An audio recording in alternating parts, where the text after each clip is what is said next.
Hollywood has long been synonymous with glitz, glamour, and indulgence, often romanticizing a lifestyle of excess. However, beneath the red carpets and flashing lights lies a darker reality where alcohol and substance abuse have claimed countless lives. The pressures of fame, relentless public scrutiny, and grueling demands of the entertainment industry create the perfect storm for addiction to take hold. This list delves into some of Hollywood's most tragic stories of alcohol-fueled self-destruction, offering a non-judgmental yet cautionary look at the profound impact addiction has had on careers, relationships, and legacies, reminding us of the human vulnerability behind the Hollywood spotlight. Judy Garland was one of the brightest stars in Hollywood history, known for her iconic role as Dorothy in The Wizard of Oz. However, behind her dazzling smile was a young girl thrust into the pressures of fame far too soon. From the moment she entered the entertainment industry, Garland was subjected to an unforgiving schedule, with studio executives at MGM controlling every aspect of her life. In a bid to keep her energized during grueling shoots and to curb her appetite, she was given pills at an early age, uppers to keep her working long hours and downers to help her sleep. This dangerous regimen marked the beginning of a lifelong struggle with substance abuse, with alcohol soon becoming another crutch to cope with the constant demands and exploitation she endured. As she transitioned from child stardom to adulthood, the pressures only intensified. Garland's insecurities were magnified by constant criticism of her appearance, with executives and the media reinforcing the idea that she was never perfect enough for Hollywood. Alcohol became a way for her to escape the pain and anxiety that plagued her life. Coupled with prescription drugs, her dependency worsened over the years, contributing to erratic behavior and emotional breakdowns.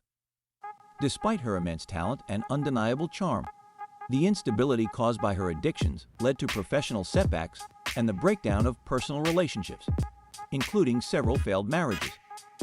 Her vulnerability played out in public, with headlines often focusing on her troubled private life rather than her extraordinary achievements. While she continued to deliver remarkable performances in films like A Star Is Born, her struggles grew more visible with each passing year. Garland's health deteriorated as her addiction deepened, and she faced financial hardships despite her long-standing career. Tragically, her life came to an untimely end at the age of 47, when she passed away from an overdose of barbiturates. Her death was a devastating reminder of the toll addiction can take, even on someone who brought so much joy to the world. Judy Garland's story remains one of the most poignant cautionary tales in Hollywood history. She was more than a star. She was a symbol of resilience and vulnerability. Her legacy extends beyond her unforgettable performances. It serves as a reminder of the dark side of fame and the exploitation that can come with it. Garland's tragic downfall underscores the importance of recognizing the humanity behind the celebrities we admire and sheds light on the devastating consequences of an industry that often prioritizes profit over well-being. Errol Flynn was the embodiment of Hollywood's golden age charisma, known for his captivating performances in films like Captain Blood and the Adventures of Robin Hood. With his dashing good looks and magnetic presence, Flynn became one of the most celebrated swashbuckling heroes in cinema history. However, off-screen, his life was just as dramatic and dangerous as the adventures he portrayed. Flynn's rise to fame came with an equally infamous reputation as a bad boy of Hollywood, a label he seemed to relish. His penchant for hard drinking and wild partying quickly became legendary, with tales of his exploits making frequent tabloid headlines. Flynn's drinking habits were not mere social indulgences, but a defining feature of his persona. Known for hosting lavish parties at his Mulholland Drive estate, the actor surrounded himself with excess and scandal. He often arrived at film sets intoxicated, and while his natural charm sometimes allowed him to pull off performances despite his inebriation, the habit eventually caught up with him. Directors and producers grew wary of his unpredictability, though his star power kept him in demand. Flynn's love of alcohol was intertwined with his sense of invincibility. He lived as though the rules did not apply to him. He once famously remarked that he had had his fun and wanted more, capturing his reckless philosophy toward life. Despite his larger-than-life persona, Flynn's health began to deteriorate rapidly in his later years. Years of alcohol abuse took a serious toll on his body, leading to heart complications and liver damage. By his 40s, he looked significantly older than his age, his once youthful features weathered by constant drinking. His reckless lifestyle caught up with him in 1959 when he suffered a fatal heart attack at just 50 years old while staying in Vancouver. The autopsy revealed the devastating extent of the damage that alcohol had inflicted on his body, including advanced cirrhosis of the liver. Errol Flynn's legacy is one of both admiration and tragedy. He remains a quintessential symbol of the Hollywood playboy lifestyle, a man who lived on his own terms but paid the ultimate price for his indulgence. Flynn's undeniable talent and charm made him unforgettable on-screen, but his life off-screen serves as a reminder of the destructive power of addiction. His story is a cautionary tale of how fame and fortune, combined with unchecked excess, can lead to an early and tragic end. Yet, even in death, Flynn's legacy endures through his iconic roles, and he continues to captivate audiences who remain fascinated by the dashing hero who lived and died by his own rules. John Barrymore, often referred to as the Great Profile for his strikingly handsome features and chiseled presence, was one of the most revered actors of his generation. Acclaimed for his work on both stage and screen, Barrymore was celebrated for his powerful performances in productions like Hamlet and films such as Dr. Jekyll and Mr. Hyde in Grand Hotel. He came from the illustrious Barrymore family, a dynasty of actors who left an indelible mark on entertainment history. Despite his immense talent and critical acclaim, Barrymore's life was marred by an insatiable appetite for alcohol, which gradually consumed both his career and his health. Barrymore's struggles with drinking became notorious early in his career. His charm and wit made him the life of any party, but his reliance on alcohol quickly grew into a crippling addiction. Known for consuming copious amounts of liquor before and during performances, he often blurred the lines between his stage presence and personal indulgence. There were numerous instances where Barrymore would forget his lines mid-performance or appear visibly intoxicated during important scenes. While audiences initially forgave his antics due to his undeniable charisma, his reputation for drunken behavior began to overshadow his once brilliant artistry. As the years went on, Barrymore's drinking led to a severe physical and mental decline. He was frequently hospitalized for complications related to his alcohol abuse, including delirium tremens and liver issues. Despite attempts at recovery, he found it impossible to escape the grip of addiction. His once golden career spiraled as directors became increasingly hesitant to hire him, fearing his unpredictability and lack of reliability. By the end of his life, Barrymore had become a tragic figure, penniless and unable to recapture the greatness that had once defined his work. His health deteriorated rapidly, and he suffered from cirrhosis and kidney failure, both of which were directly linked to his chronic alcohol consumption. In 1942, at the age of 60, John Barrymore passed away, his death marking the tragic end of one of Hollywood's earliest and most heartbreaking cautionary tales of self-destruction. His funeral became infamous when a group of his friends, including fellow actor Errol Flynn, allegedly borrowed Barrymore's body for a prank, a bizarre event that only cemented the mythos surrounding his life and death. Barrymore's legacy is one of immense talent eclipsed by personal demons. He is remembered as a trailblazing performer whose brilliance was ultimately destroyed by addiction. His story set a precedent for the countless Hollywood stars who would later face similar struggles, serving as a somber reminder of the devastating impact of alcohol addiction. Today, he remains a symbol of both the heights of artistic genius and the depths of human vulnerability, his life and career forever intertwined with the cautionary narrative of fame's darker side. Richard Burton was a celebrated Welsh actor whose magnetic screen presence and rich, commanding voice made him one of the greatest performers of his time. With acclaimed roles in films such as Who's Afraid of Virginia Woolf, Cleopatra, and Beckett, Burton's brilliance was undeniable. Yet, alongside his professional triumphs was a personal life defined by turmoil and excess, much of it fueled by his lifelong struggle with alcoholism. His turbulent and highly publicized romance with Elizabeth Taylor became one of Hollywood's most infamous love stories, equal parts passionate and destructive, shaped in no small part by their shared penchant for extravagant living and heavy drinking. Burton began drinking at a young age, a habit that quickly escalated as his career blossomed. At the height of his fame, he was reportedly consuming several bottles of liquor daily, a staggering amount even by Hollywood standards. Despite his drinking, Burton was remarkably capable of delivering powerhouse performances, earning a record 7 Academy Award nominations during his career. However, his off-screen behavior often told a different story. Known for his fiery temper and unpredictable moods, Burton's drinking strained both his personal and professional relationships.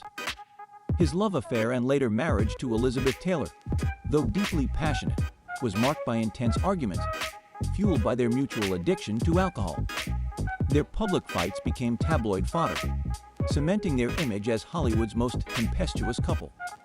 Over time, Burton's drinking began to take a serious toll on his health and career. His once vibrant energy faded, replaced by bouts of illness and physical deterioration. He became unreliable on set, frequently missing filming days or appearing visibly unwell, prompting concerns among colleagues and directors. His reputation as one of Hollywood's most gifted actors was slowly tarnished by the shadow of his addiction. Even as he attempted comebacks and sought to reclaim his former glory, his health continued to decline. The effects of his years of heavy drinking were irreversible. His liver and other vital organs had sustained significant damage. On August 5, 1984, at the age of 58, Richard Burton died from a cerebral hemorrhage, a fatal event linked to the damage caused by decades of alcohol abuse. His death was a tragic, but perhaps unsurprising end to a life lived in extremes. While Burton's immense talent remains undeniable, his personal battles often eclipse his legacy in public memory. He is remembered as a man of immense intellect and wit, whose potential was eroded by the relentless grip of addiction. Despite the tragic arc of his life, Burton's body of work continues to inspire and endure. His performances remain a testament to his extraordinary talent, even as his life story serves as a sobering reminder of how addiction can overshadow even the greatest of achievements. His legacy is a complex one, a mixture of brilliance and tragedy, genius and fragility, leaving behind an indelible mark on both the film industry and the cautionary tales of Hollywood's excess. Marilyn Monroe remains one of the most iconic figures in Hollywood history, a symbol of beauty, glamour, and vulnerability. Rising to fame in the 1950s with unforgettable performances in films like Gentlemen Prefer Blondes, The 7-Year Itch, and Some Like It Hot, Monroe captivated audiences with her charm and comedic brilliance. However, behind her radiant smile and dazzling persona was a woman plagued by deep insecurity, anxiety, and emotional pain. Her life was marked by immense public adoration and crushing private isolation, leading her to rely on alcohol and prescription drugs as a form of self-medication. From an early age, Monroe endured a traumatic and unstable upbringing. Abandoned by her mother and shuffled between foster homes, she was haunted by feelings of rejection and unworthiness. These early wounds followed her into adulthood, where fame only intensified her inner struggles.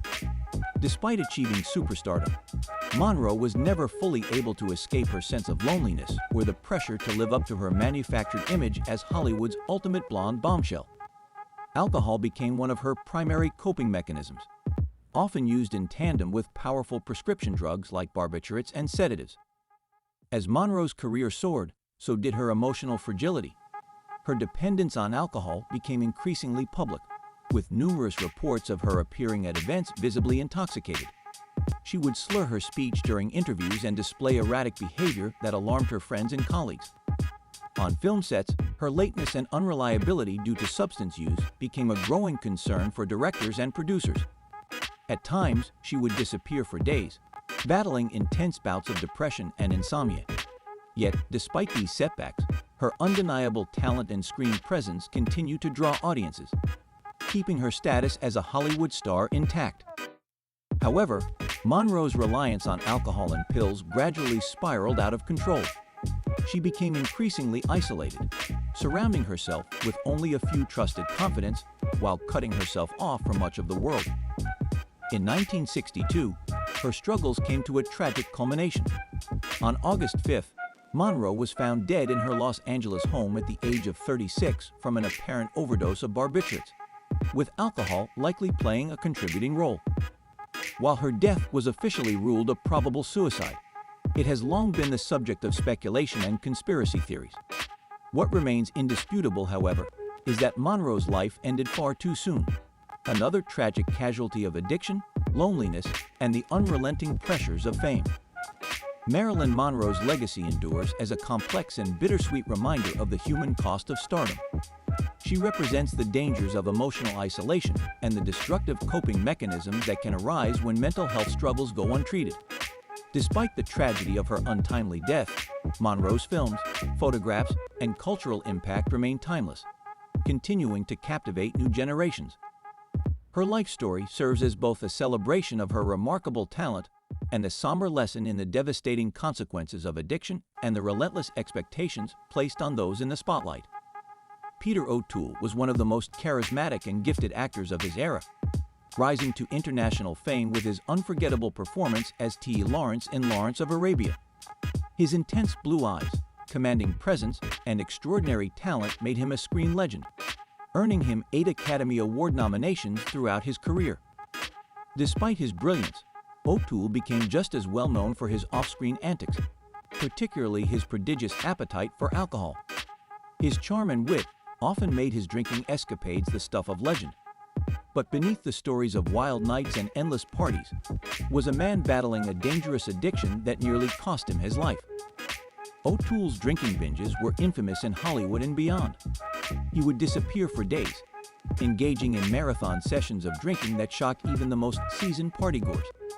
At the height of his addiction, he reportedly drank close to a gallon of alcohol a day. His friends and colleagues often marveled at his ability to perform flawlessly after a night of heavy drinking, but the toll on his body was severe. In the 1970s, after years of reckless living, O'Toole was diagnosed with pancreatitis, a painful and life-threatening condition caused by excessive alcohol consumption. Doctors warned him that continuing to drink could kill him, but his dependence on alcohol proved difficult to overcome. The health scares became too severe to ignore, and O'Toole eventually required life-saving surgery that involved the partial removal of his pancreas and part of his stomach. The procedure left him physically weakened and forced him to face the gravity of his addiction. Though he eventually quit drinking, the damage had already been done. His near-death experiences and the drastic medical interventions he endured served as grim reminders of how far his addiction had taken him. While he managed to regain his health, his career had already suffered. His reputation as an unpredictable presence on set had made some directors hesitant to hire him, though his undeniable talent often outweighed concerns about his past behavior. Despite his struggles, O'Toole's resilience became a defining part of his story. He continued acting after his recovery, delivering memorable performances in films like My Favorite Year and The Last Emperor. His journey from self-destruction to survival made him a rare case in Hollywood, a man who emerged from the depths of addiction with a renewed lease on life. O'Toole remained reflective about his wild past, but showed gratitude for the chance to continue his career and life on his own terms. Peter O'Toole's legacy is one of remarkable talent and remarkable survival. He is remembered not just for his iconic role in Lawrence of Arabia, but for his resilience in the face of addiction. His life serves as a testament to the destructive power of alcohol, but also the possibility of redemption and recovery, even after years of struggle. His story continues to inspire as both a cautionary tale and a celebration of one man's refusal to be defined by his demons. Mickey Rourke was once the epitome of Hollywood's leading man, a heartthrob known for his smoldering performances in films like 9½ Weeks, Angel Heart, and Diner. With his rugged good looks and raw acting style, Rourke was poised for a long and successful career. However, his rebellious nature and refusal to conform to Hollywood's expectations often put him at odds with the industry. As his fame grew, so did his demons. Alcohol became a way for Rourke to cope with the emotional pain he carried from a difficult past, leading to public outbursts and erratic behavior that severely damaged his professional reputation. Rourke's troubles with alcohol were compounded by his self-destructive tendencies. Alongside his drinking, he chose to step away from acting at the height of his career to pursue professional boxing, a dangerous and brutal endeavor that many viewed as a form of self-punishment.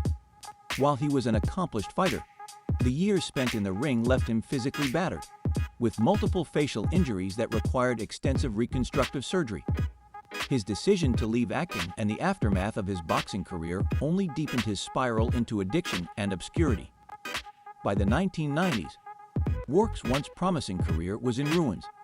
He struggled to secure roles and became known more for his controversies and troubled past than for his considerable talent.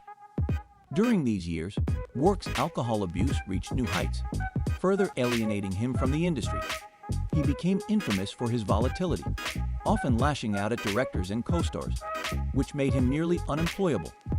Yet, amid the chaos, Rourke never completely gave up. Slowly but surely, he began to piece his life back together, seeking therapy and support to address his addiction and past traumas. After years of personal and professional setbacks, he found his way back to acting, determined to redeem himself. In 2008, Rourke's comeback was cemented with his powerhouse performance in The Wrestler, a role that mirrored his own life in many ways. Portraying a washed-up, broken-down fighter looking for redemption, Rourke delivered a raw and heartbreaking performance that earned him critical acclaim and an Academy Award nomination. The film not only marked the resurrection of his career, but also symbolized his personal triumph over addiction and self-destruction. Audiences and critics alike praised his vulnerability and authenticity, recognizing the parallels between his character's journey and his own. Mickey Rourke's story is a testament to the power of resilience and the possibility of redemption. While his early years in Hollywood were defined by promise and turmoil, his ability to confront his demons and rebuild his life serves as an inspiring reminder that it's never too late to change course. Rourke's late career resurgence stands as a powerful narrative of survival and second chances, proving that even after hitting rock bottom, recovery and reinvention are within reach. Today, he remains a complex figure, a reminder of both the destructive allure of fame and the enduring strength of the human spirit. Lindsay Lohan was once one of Hollywood's brightest young stars, captivating audiences with her charm and talent in films like The Parent Trap, Freaky Friday, and Mean Girls. Her early success as a child and teen star made her a household name and positioned her for a long and prosperous career. However, growing up in the harsh spotlight of fame came at a heavy cost. By her 20s, Lohan's life began to unravel as she became entangled in a web of addiction, legal troubles, and public scandals. Alcohol became one of her primary vices, turning her from a beloved actress into one of the most infamous tabloid fixtures of the 2000s. Lohan's struggles with alcohol began during her transition from teenage roles to adult stardom. The immense pressure to maintain her public image, combined with personal challenges stemming from a tumultuous family life and non-stop media scrutiny, led her down a destructive path. By the mid-2000s, she was making headlines not for her acting, but for her erratic behavior, clubbing sprees, and run-ins with the law. She was arrested multiple times for driving under the influence, DUI, each arrest adding to her growing list of legal woes. The mugshots and courtroom appearances became a tragic symbol of her fall from grace, fueling relentless tabloid coverage that often mocked her instead of acknowledging her pain. Despite several stints in rehab, Lohan struggled to maintain sobriety. Public breakdowns and no-shows on film sets made her increasingly unreliable in the eyes of Hollywood producers. As a result, she lost major roles and lucrative endorsements, with studios reluctant to invest in an actress who had become synonymous with instability. She was also banned from attending some high-profile events due to her disruptive behavior, further isolating her from the industry that once embraced her. Each attempt to relaunch her career was met with skepticism, as legal troubles and addiction setbacks continued to overshadow her efforts. Lohan's career decline became a cautionary tale of how fame, particularly at a young age, can lead to addiction and self-destruction. However, she never fully disappeared from the public eye and continued to seek redemption. In the late 2010s, she relocated to Europe and the Middle East in an attempt to escape the chaos of Hollywood and focus on rebuilding her life. She opened a nightclub in Greece, appeared in independent projects, and began taking steps to repair her public image. In recent years, Lohan has worked toward a more stable lifestyle, even returning to the screen with new projects that show glimmers of the talent that first captured audiences' hearts. Lindsay Lohan's story remains a modern example of how early fame can lead to a whirlwind of addiction and controversy. Yet, it is also a testament to resilience. While her journey has been marked by setbacks and struggles, her continued attempts to rebuild her life suggest that recovery and reinvention are possible, even after years of public turmoil. Her legacy serves as both a cautionary tale and a reminder of the importance of compassion toward those grappling with addiction in the public eye.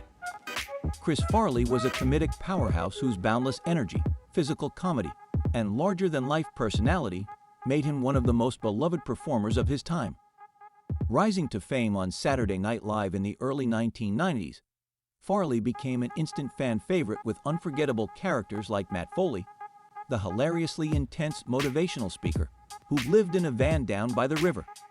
His talent carried over into film, where he starred in hits like Tommy Boy and Black Sheep, solidifying his status as one of the era's top comedic actors. However, beneath the laughter was a man plagued by insecurities and self-doubt, who turned to alcohol and drugs to cope with the pressures of fame and the emotional pain he carried. Farley was known for his excessive drinking and wild partying, often indulging in marathon benders that became the stuff of legend. He idolized his comedic hero John Belushi, who also struggled with addiction and died at a young age. And tragically, Farley seemed to be following the same path. As his fame grew, so did his dependence on alcohol and drugs, with cocaine and heroin becoming regular parts of his destructive lifestyle.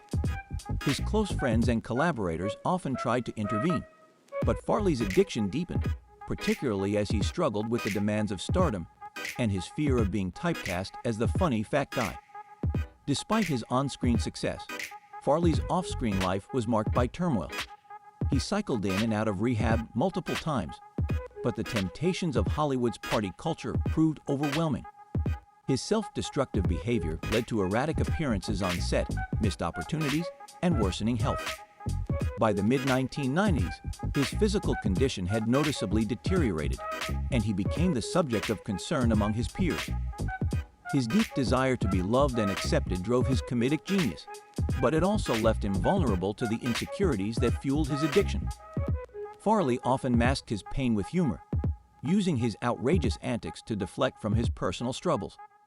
On December 18, 1997, Chris Farley was found dead in his Chicago apartment at the age of 33 from a fatal overdose involving cocaine, morphine, and alcohol.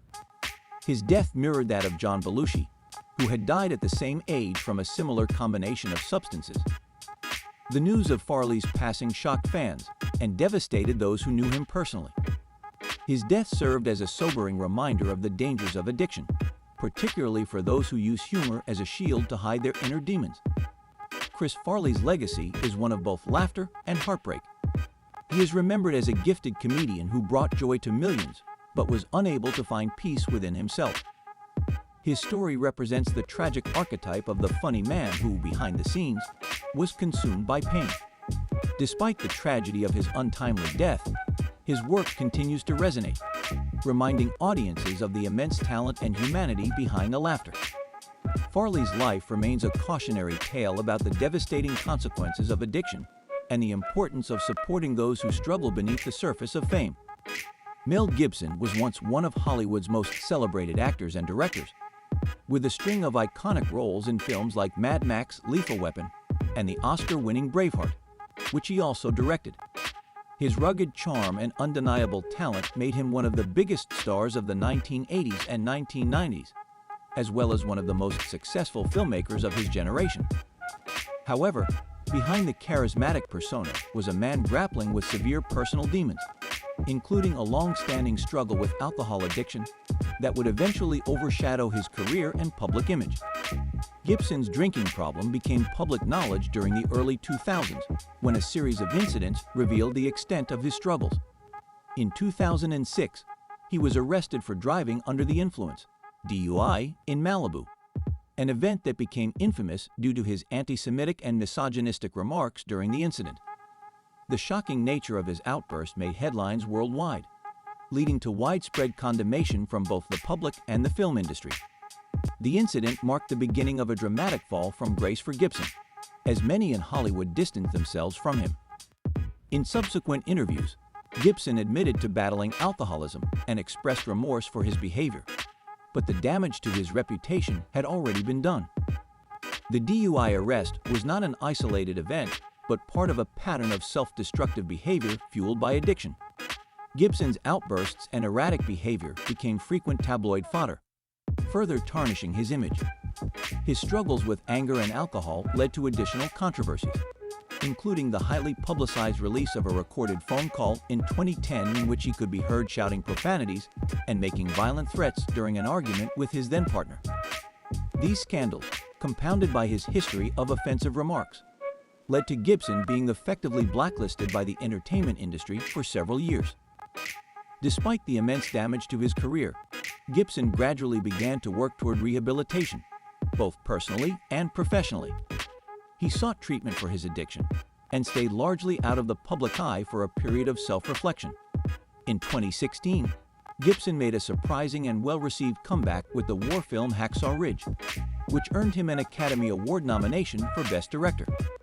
The film's success signaled a cautious but significant step toward redeeming his legacy as a filmmaker, although the shadow of his past behavior and addiction remained a contentious issue among fans and industry insiders. Mel Gibson's story is a complex and cautionary tale of how fame, addiction, and unchecked personal demons can derail even the most successful careers. While his immense talent as an actor and director is undeniable, his legacy remains marred by his public controversies and struggles with alcohol.